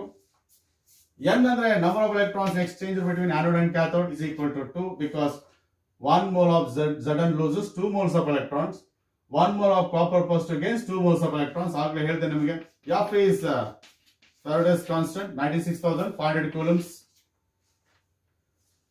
And E naught of cell ಅವರೇ ಕೊಟ್ಟಿದ್ದಾರೆ. Yes, that's equal to 1.10 volts. ಇವೆಲ್ಲ ಸಬ್ಸ್ಟಿಟ್ಯೂಟ್ ಮಾಡಿ -2 into 96,500 into 1.10 volts minus. It will be in terms of joules. If there are any units for a particular physical quantity, you must write it. ಇಲ್ಲಿ 2 ಇದೆ. Yes, 2 into 96,500 into 1.1. It comes out to be 2 lakh. Yes, it is 12,300. This is what we call it as the answer for that. Yes, 2,12,300 joules is the answer. Now, once again, let me remind you, don't forget to write the unit if there are any units for the physical quantity. Delta G naught unit joules. Energy change alva. Energy changes will be always in joules. Okay, na? Joules. This is the calculation of delta G naught. Question number 12. Yes. ಅರ್ಥ ಆಯ್ತು ಅನ್ಕೋತೀನಿ. Yes, ಈಗ ಬನ್ನಿ. Explain pseudo first order reaction with example ಅಂತ ಇದೆ. As far as pseudo first order reactions are concern, ಗಮನಿಸಿ, they are first order reactions involving more than one kind of reactants. First order reactions involving more than one kind of reactants are called pseudo first order reactions. Example for the pseudo first order reaction is acid hydrolysis of ethyl acetate ಅಥವಾ acid hydrolysis of ester. You know, ethyl acetate CH3COO C2H5. If it undergoes acid hydrolysis, yes, if it undergoes in presence of H plus ions, if it undergoes hydrolysis in presence of H plus ions, you are going to get CH3 COOH plus C2H5OH. This is acid hydrolysis of ethyl acetate. ಇಲ್ಲಿ ಒಂದು ಗಮನಿಸಬೇಕು, you must carry out this reaction by taking excess water.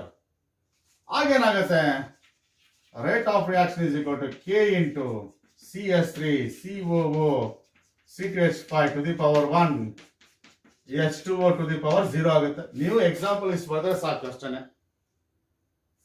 This is first order reaction involving more than one kind of reactants. Why it is first order? Look at this. Power of concentration of ethyl acetate is 1, power of water is 0. Therefore, order is equal to what? 1 plus 0.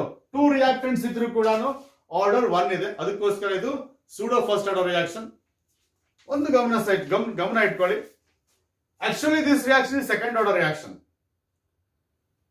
As we have conducted this reaction by taking excess water, order of reaction has decreased. Andre second order reactions ಅಥವಾ higher order reactions can be converted into first order reactions by taking one of the reactants in excess over the other.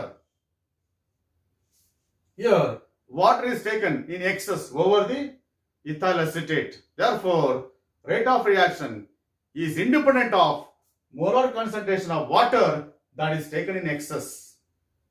ಯಾವ reactant ಇನ concentration ನೀವು excess ತಗೊಂಡಿರ್ತೀರೋ, ಯಾವ reactant ಅನ್ನು ನೀವು excess ತಗೊಂಡಿರ್ತೀರೋ, ಆ excess reactant ಮೇಲೆ rate depend ಆಗೋದಿಲ್ಲ. ಹಾಗಾಗಿ rate of reaction is independent of molar concentration of that reactant which is taken in excess. Therefore, order with respect to that reactant is 0. ನೋಡಿ, second order reaction first order convert ಆಗಿಬಿಡುತ್ತೆ. ಯಾಕೆಂದ್ರೆ we have taken water in excess over the other. ಹಾಗಾಗಿ pseudo first order reactions are the reactions where higher order reactions are converted into lower order reactions by taking one of the reactants in excess over the another. Such type of reactions are called as pseudo first order reactions ಅಂತ ಹಾಗೂ ಹೇಳ್ಬೋದು. ಬೇಕಾದ್ರೆ ಆಗ್ಬೋದಾ? So ನಿಮಗೆ definition meaning ಕೇಳಿದ್ದಾರೆ, what is pseudo first order reaction ಅಂತ ಹೇಳಿ, ಜೊತೆಗೆ ಎಕ್ಸಾಂಪಲ್ ಕೇಳಿದರೆ meaning of pseudo first order reaction ಬರೀರಿ, ಇಷ್ಟೇ ಎಕ್ಸಾಂಪಲ್ ಬರೀರಿ. ಆಗ್ಬೋದಾ? So this is what we call it as question number 13 from part B there. Yes.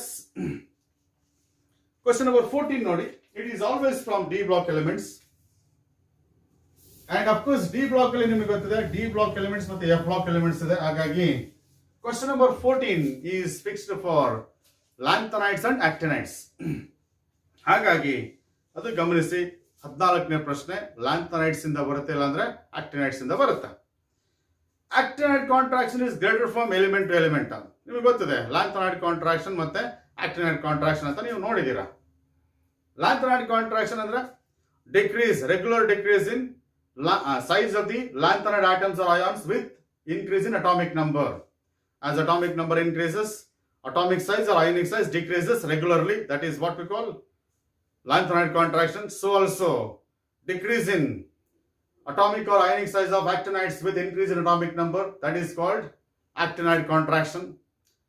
ಇಲ್ಲಿ ಹೇಳೋದೇನು ಪ್ರಶ್ನೆ ಅಂದ್ರೆ actinide contraction is greater from element to element. That is decrease in size of actinides is more compared to decrease in size of lanthanides. ಯಾಕೆ ಅಂದ್ರೆ that is due to the poor shielding effect. That is due to the poor shielding effect of 5f electrons. That is due to the poor shielding effect of 5f electrons. ನಿಮಗೆ ಗೊತ್ತಿದೆ, as shielding effect increases, atomic size also increases. As nuclear charge increases, atomic size decreases. ಎರಡು factors atomic size ಅನ್ನು decide ಮಾಡುತ್ತವೆ. Shielding effect ಬಂದಾಗ S electrons ಇದೆ, P electrons ಇದೆ, D electrons ಇದೆ, F electrons ಇದೆ.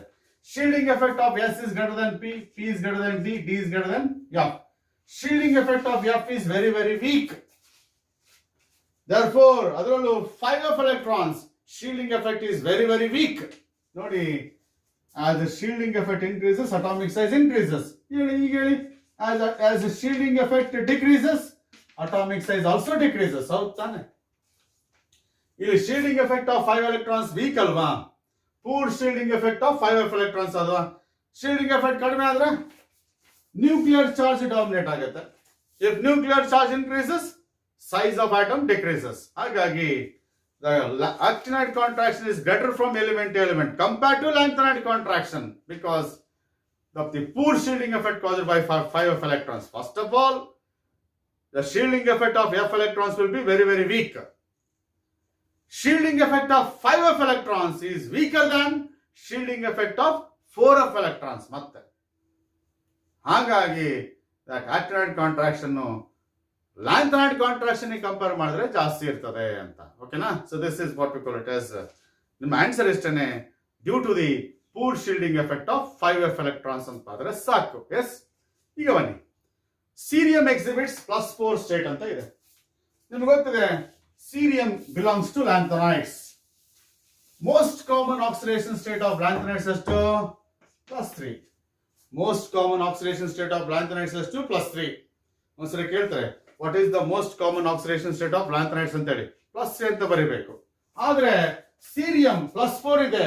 ಯಾಕೆ ಅಂದ್ರೆ ನೋಡಿ, serum atomic number 58, it's electronic configuration is xenon 4f1 5d1 6s2. This is electronic configuration of cerium. Atomic number of xenon is 54, 55, 56 and 58 ಆಯ್ತು. ಹೌದಾ? ಯೋಚನೆ ಮಾಡಿ, ಈಗ if cerium becomes 4+ ಆಗ್ಬಿಟ್ರೆ cerium is converted to cerium +4 by losing ಹೇಳಿ 4 electrons ತಾನೆ, 4f0 5d0 6. ಈ 4 electrons ಅನ್ನ ಕಳ್ಕೊಂಡ್ರೆ Ce+4 ಆಗುತ್ತೆ. ಯೋಚನೆ ಮಾಡಿ, after losing all the 4 electrons, it attains stability with noble gas configuration of xenon. ಹೌದಾ? ಈ 4 electrons ಅನ್ನು ಕಳ್ಕೊಂಡಾದ್ಮೇಲೆ ಸೀರಿಯಂಗೆ ನೋಬಲ್ ಗ್ಯಾಸ್ ಕಾನ್ಫಿಗರೇಷನ್ ಬರುತ್ತೆ, xenon ಕಾನ್ಫಿಗರೇಷನ್ ಬರುತ್ತೆ. ಅದಕ್ಕೋಸ್ಕರ serum loses 4 electrons, right? Next, ಇಷ್ಟೇ ನೀವು ಬರೀಬೇಕಾಗಿರೋದು. ವೈ ಸೀರಿಯಂ ಎಕ್ಸಿಬಿಟ್ಸ್ +4 ಸ್ಟೇಟ್ ಅಂದ್ರೆ, because in +4 state serum attains stability with Nobel gas configuration of xenon ಅಂತ ಬರೆದ್ರೆ ಸಾಕು. ಎಸ್, ಕ್ವೆಶ್ಚನ್ ನಂಬರ್ 15 ನೋಡಿ, that is question number 15 is from hello alkanes. Question number 15 general ಆಗಿ hello alkanes chapter ಇಂದ ಬರ್ತದೆ. S, complete the following equations ಕೊಟ್ಟಿದ್ದಾರೆ, simple equations ಕೊಟ್ಟಿದ್ದಾರೆ. Yes, RX plus AG N double bond O, S AgO N double bond, ಇನ್ನೊಂದು RX plus KCN ಕೊಟ್ಟಿದ್ದಾರೆ. ಯೋಚನೆ ಮಾಡಿ, ಇಲ್ಲಿ ಆನ್ಸರ್ ಏನಪ್ಪಾ ಅಂದ್ರೆ RNO2 ಪ್ಲಸ್ AgX ಇದು ಆನ್ಸರ್. ಮತ್ತೆ ಸುಮ್ಮನೆ ಸಿಂಪಲ್ ಆಗಿ ಈ ತರ ರೌಂಡ್ ಹಾಕ್ಬಿಟ್ಟು RONO ಅಂತ ಬರ್ದಿದ್ದೀರಿ. ಯಾಕೆಂದ್ರೆ ನಿಮ್ಗೆ ಗೊತ್ತಿದೆ silver compounds are covalent compounds. ಹೌದಾ? This bond cannot be easily broken. ಈ ಬಾಂಡ್ ಕೋವಲೆಂಟ್ ಆಗಿರೋದ್ರಿಂದ ಸಿಲ್ವರ್ ಆಕ್ಸಿಜನ್ ಬಾಂಡ್ ಬ್ರೇಕ್ ಆಗಲ್ಲ. Rather lone pair of electrons on the nitrogen will be given to the carbon atom of alkyl group. Thereby nitrogen is attached to R. ಹಾಗಾಗಿ RN bond ಆಗಿದೆ. ನೀವು ಇಲ್ಲಿ ಇದೇ reaction ಅನ್ನ ಹೀಗೆ ಮಾಡಿದ್ರೆ RX plus KONO ಅಂತ ತಗೊಂಡ್ರೆ ಇದು ಅಯೋನಿಕ್ ಕಾಂಪೌಂಡ್, ಇದು ಕೋವಲೆಂಟ್ ಕಾಂಪೌಂಡ್.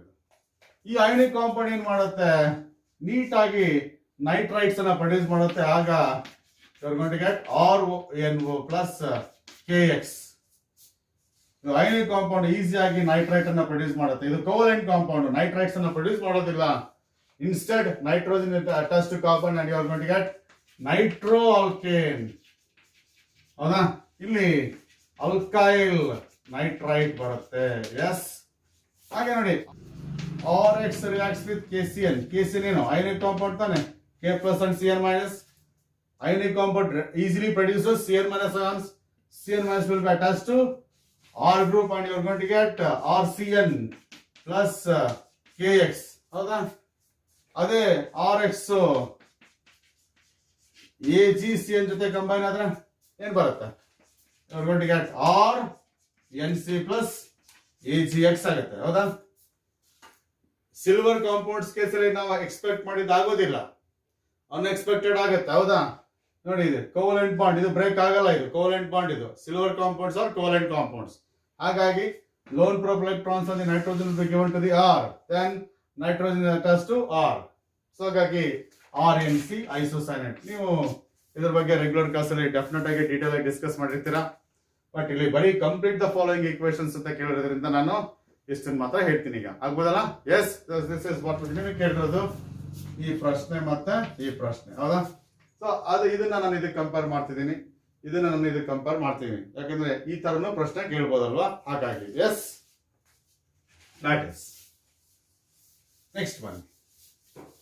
Question number 16. ಈ ಕ್ವಶನ್ ನಂಬರ್ 16 ಜನರಲ್ ಆಗಿ ಆಲ್ಕೋಹಾಲ್ಸ್, ಫಿನಾಲ್ಸ್ ಮತ್ತೆ ಈಥರ್ ಚಾಪ್ಟರ್ ಇಂದ ಬರುತ್ತೆ. ಎಸ್, ಇಲ್ಲಿರೋ ಪ್ರಶ್ನೆ, how is propene converted into propan two ol? Write the equation ಅಂತೇಳಿ. ಓಕೆನಾ? ನಿಮ್ಗೆ ಗೊತ್ತಿದೆ ಪ್ರಾಪೇನ್ ಈಸ್ ಅನ್ಸಿಮೆಟ್ರಿಕಲ್ ಆಲ್ಕೀನ್. ಹೌದಾ? This is propene undergoes hydration. ಹೌದಾ? In presence of acid catalyst. ಹೌದಾ? ಹೈಡ್ರೇಷನ್ ನೋಡಿ, water will be added across the double bond. Water is unsymmetrical reagent. ಹೌದಾ? Water is a unsymmetrical reagent. Propene is a unsymmetrical alkene. According to Markovnikov's rule, negative part of the adding molecule will be attached to the double bonded carbon atom with least number of hydrogens. ಹೌದಾ? ಈ double bond ಗೆ ಎಷ್ಟು add ಆಗುತ್ತೆ? OH minus CH ಗೆ connect ಆಗಬೇಕು. According to Markovnikov's rule, double bond is converted to single bond. H plus will be attached to CS2 minus. So it is CS3 there. ಹೌದಾ? Propane is converted into propane to all by adding water in presence of acid catalyst. Equation ಗೆ 1 mark, statement ಗೆ 1 mark. ಓಕೆನಾ? So this is what we call it as the preparation of propane to all from propane. ಇದು simple question. ಓಕೆನಾ? Question number 17 ನೋಡಿ. How is phenol prepared from aniline? Question number 17 ಕೂಡ alcohols, phenols ಮತ್ತೆ ethers chapter ಇಂದ ಬರ್ತದೆ. Question number 17 ಕೂಡ alcohols, phenols ಮತ್ತೆ ethers chapter ಇಂದ ಬರ್ತದೆ. ಎಸ್, ಅಲ್ಲಿ ನೋಡಿ ಅನಿಲಿನ್ ಅನ್ನ ಫಿನಾಲ್ ಆಗಿ ಹೇಗೆ ಕನ್ವರ್ಟ್ ಮಾಡಬೇಕು ಅಂತ ಹೇಳಿ ನೋಡಿ. This is aniline. Yes, when it reacts with sodium nitrite in LiHCl at about 273 to 278 kelvins. ಈ ಕಂಡೀಷನ್ಸ್ ಅನ್ನ ಕಂಪಲ್ಸರಿ ಬರೀಬೇಕು. Mixture of sodium nitrite in HCl is nitrous acid. Nitrous acid reacts with aniline. This is aniline that results in the formation of diazonium salt, N2 plus Cl minus. This is benzene diazonium chloride. Yes. ಇದರ complete details ನಿಮಗೆ ನಮ್ಮ regular videos ಅಲ್ಲಿ ಸಿಗುತ್ತೆ, ಬೇಕಾದ್ರೆ ನೋಡಬಹುದು. Yes, and this particular benzene diazonium chloride is warmed with water. ಹೌದಾ? ನೋಡಿ, HCl ಹೋಗುತ್ತೆ, ನೈಟ್ರೋಜನ್ ಹೋಗುತ್ತೆ, ಉಳಿಯೋದು ನೋಡಿ this is phenol plus nitrogen plus HCl. This is phenol. So aniline is converted to phenol. These are the reactions you need to write. ನಾನು ಹೇಳ್ತಿದ್ದೆ ನಿಮಗೆ organic reactions ಬರೆದಾಗ you are supposed to write names of the reactants and products, names of the major reactants and products correct ಆಗಿ ಬರೀಬೇಕು. ಆಗ ನಿಮಗೆ ಒಂದು additional advantage ಇದೆ. ಅಕಸ್ಮಾತ್ ನೀವು ಎಕ್ಸ್ಪ್ಲನೇಷನ್ ಆಫ್ ದಿ ರಿಯಾಕ್ಷನ್ ಬರೆದಿದ್ರು ಕೂಡ ಪ್ರತಿ ರಿಯಾಕ್ಟೆಂಟ್ ಮತ್ತೆ ಪ್ರಾಡಕ್ಟ್ ಕೆಳಗಡೆ ಈ ರೀತಿ ನೇಮ್ಸ್ ಅನ್ನು ಬರೆದ್ರೆ ಅದು ಸೆಲ್ಫ್ ಎಕ್ಸ್ಪ್ಲನೇಟರಿ ಇಕ್ವೇಶನ್ ಅಂತ ಆಗುತ್ತೆ. ಆಗ ನಿಮಗೆ ಫುಲ್ ಮಾರ್ಕ್ಸ್ ಸಿಗೋ ಚಾನ್ಸಸ್ ಇರ್ತದೆ. ಅದಕ್ಕೋಸ್ಕರ ಹೇಳ್ತಾ ಇದ್ದೀನಿ, you should have that habit of writing names of each reactant and product in a given organic reactions. ಓಕೆನಾ? So this is what we call it as conversion of aniline into phenol there. Conversion of aniline into phenol there. ಈ reaction ಹೇಗೆ ನಡೀತೆ ಅಂತ ಬೇಕಾದ್ರೆ ನೀವು ನನ್ನ amines chapter ವಿಡಿಯೋದಲ್ಲಿ ಬೇಕಾದ್ರೆ ಡೀಟೇಲ್ ಆಗಿ ಡಿಸ್ಕಸ್ ಮಾಡಿದ್ದೀನಿ. ಬಟ್ ಈ ಒಂದು ಪ್ರಶ್ನೆಗೆ ಇಷ್ಟೇ ಸಾಕಾಗುತ್ತೆ. ಈ ಬೆನ್ಸಿನ್ ಡೈಆಕ್ಸೈಡ್ ಕ್ಲೋರೈಡ್ ಬರಿಬೇಕಾದ್ರೆ ಇದನ್ನ ಕರೆಕ್ಟ್ ಆಗಿ ಬರೀರಿ. N2 ಪ್ಲಸ್ Cl ಮೈನಸ್ ಈ ತರ ಕರೆಕ್ಟ್ ಆಗಿ ಬರೀರಿ. ಪ್ಲಸ್ ಅನ್ನ N ಮೇಲೆ ಬರೀರಿ, Cl ಅನ್ನ ಮೈನಸ್ ಅನ್ನ Cl ಮೇಲೆ ಬರೀರಿ. ಇದನ್ನ ಕರೆಕ್ಟ್ ಆಗಿ ಬರೆಯೋ ಪ್ರಯತ್ನ ಇರಲಿ. Because it's a salt. when it is warmed with water you are going to get phenol there. ಓಕೆನಾ? ಇದನ್ನ ಸ್ವಲ್ಪ ಗಮನಿಸಬೇಕು. Yes, explain reduction of nitro compounds to amines with an example. ನಿಮ್ಗೆ ಗೊತ್ತಿದೆ, one of the methods for the preparation of primary amines that is reduction of nitro compounds. Aliphatic and aromatic amines can be prepared from nitro compounds. I'll take this as an example. When nitrobenzene, this is nitrobenzene. So this is given in your NCERT textbook. ಅದಕ್ಕೋಸ್ಕರ ಹೇಳ್ತಾ ಇದ್ದೀನಿ. When nitrobenzene is reduced by using tin in concentrated HCl ಅಥವಾ iron in concentrated HCl, this is what we call it as reducing agents. Tin in HCl ಆದ್ರೂ use ಮಾಡಿ, iron in HCl ಆದ್ರೂ use ಮಾಡಿ, ಯಾವುದಾದ್ರೂ reducing agent ಅನ್ನು use ಮಾಡಬಹುದು. When iron is mixed with concentrated HCl, you are going to get ferrous chloride and nascent hydrogen atoms ಬರುತ್ತೆ. When iron reacts with HCl, you are going to get ferrous chloride and nascent hydrogen. That nascent hydrogen is used for reduction of nitro compounds, and the nitro compounds will be reduced to NO2 group is converted to NS2. This is what we call it as aniline, along with the formation of water. ಎರಡು oxygen atoms ಇರೋದ್ರಿಂದ 2H2O, 4 hydrogen, 2 total 6 ಆಯಿತು. therefore 6H. This ಇಷ್ಟೇ ಬರೀಬೇಕಾಗಿರೋದು ನೀವು. ನೈಟ್ರೋಬೆಂಜೀನ್ is reduced to aniline in presence of tin in hydrochloric acid, or you can go for iron in hydrochloric acid as a reducing agent. But remember, out of tin in HCl and iron in HCl, iron in HCl is preferred. This is better reducing agent. ಯಾಕೆ ಅಂದ್ರೆ when iron reacts with HCl, you are going to get ferrous chloride. This ferrous chloride readily undergoes hydrolysis with water. ಈ ferrous chloride ಏನು ಬರುತ್ತಲ್ಲ, ಇದು hydrolysis ಆಗಿಬಿಟ್ಟು ನಿಮಗೆ you are going to get HCl along with the formation of ferrous hydroxide. ನಿಮ್ಗೇನ್ ಬರುತ್ತೆ ಅಂದ್ರೆ ನಿಮ್ಗೆ ಈಗ HCl ಬಂದ್ಬಿಡುತ್ತೆ ನೋಡಿ. ಈ ಫೆರಸ್ ಕ್ಲೋರೈಡ್ ಇದೆಯಲ್ಲ, ಹೈಡ್ರೋಲಿಸಿಸ್ ಆಗ್ಬಿಟ್ಟು HCl ಬರುತ್ತೆ. HCl ಬೇಕು ತಾನೆ ನಿಮ್ಗೆ ರಿಯಾಕ್ಷನ್ ಅಲ್ಲಿ. ಹಾಗಾಗಿ if iron is used, small amount of HCl is enough to bring about reduction. ಅದೇ ಟಿನ್ ಯೂಸ್ ಮಾಡಿದ್ರೆ you need more HCl for bring about reduction. ಓಕೆನಾ? ಹಾಗಾಗಿ iron in HCl is preferred over tin in HCl. ಅದೊಂದು point ಗಮನ ಇಟ್ಕೊಳ್ಳಿ. S, but ಇಲ್ಲಿ ನಿಮಗೆ ಬೇಕಾಗಿರೋದು nitrobenzene is reduced, you are going to get aniline. So this is what we call it as question number 18 here ಆಗ್ಬೋದಾ? So this is the discussion part A and part B questions ಅನ್ನ discuss ಮಾಡಿದ್ವಿ ನಾವು. ಓಕೆನಾ? ಈಗ next ನಿಮಗೆ part C ಇದೆ, ಅದನ್ನ next ವಿಡಿಯೋದಲ್ಲಿ ಡಿಸ್ಕಸ್ ಮಾಡೋಣ. ಓಕೆನಾ? ಅಲ್ಲಿವರೆಗೂ ಪ್ರಿಪೇರ್ ಆಗ್ತಾ ಇರಿ, ಇದೆಲ್ಲ ವಿಡಿಯೋ ನೋಡ್ತಾ ಇರಿ. ಓಕೆನಾ? ಏನಾದರೂ ನಿಮಗೆ ಕ್ಲಾರಿಫಿಕೇಶನ್ಸ್ ಬೇಕಾದ್ರೆ ನನಗೆ ಮೆಸೇಜ್ ಹಾಕಿ. ಓಕೆನಾ? So that's all for now. Yes, will see in the next video. ಓಕೆನಾ? Thank you. ರೈಟ್.